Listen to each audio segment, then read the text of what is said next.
On this day of remembrance, we also keep in thoughts Canadian troops in active service abroad and at sea. That includes the crew of HMCS Toronto, currently deployed in the Arabian Sea, in fact, off the coast of Oman.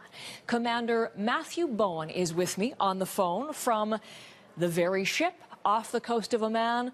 Commander, good morning to you. Yes, good morning, Heather. How are you? Well, I'm very well, sir, and thank you for giving us some time on this day of significance. Can I begin by asking you, how would the crew or members of the crew of HMCS Toronto, how would you normally mark Remembrance Day?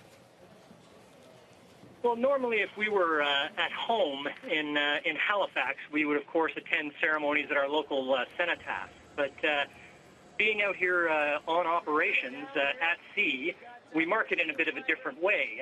As you can imagine, we don't have a cenotaph on board, so we instead run a ceremony on our flight deck.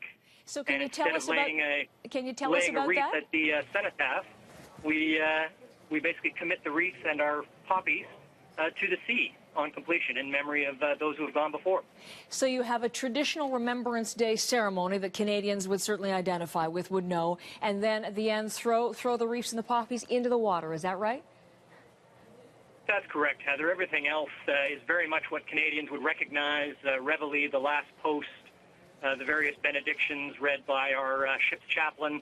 Very familiar.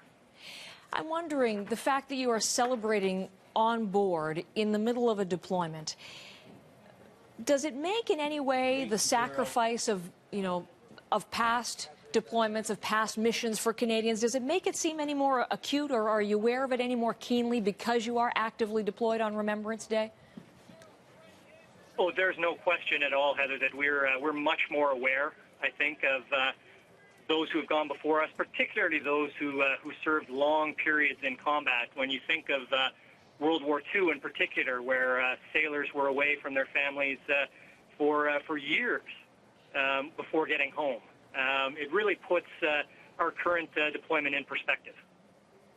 And that current deployment is called Operation Artemis, and we've been following it along because one of the things that you're doing is, yes, to be concerned about security, but also counterterrorism activities and anti-piracy activities.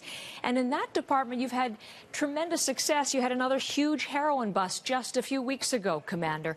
Can you give us a view on Canadians making a difference right now in the Arabian Sea? Oh, absolutely. Canada's definitely making a difference over here, and more than pulling our weight as part of the 29 nations that are actually involved in the operation in this region.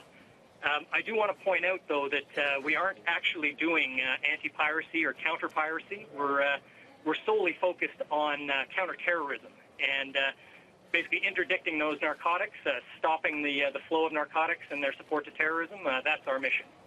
And you've had, as I mentioned, tremendous success so far with these huge drug busts. What do you see for the remainder of your mission, sir?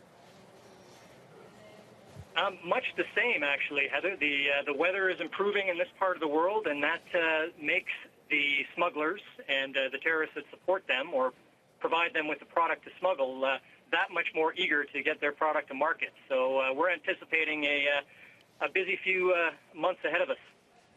Thank you for giving us a few minutes, though, on this busy day, Commander. The commanding officer for Operation Artemis, Commander Matthew Bowen.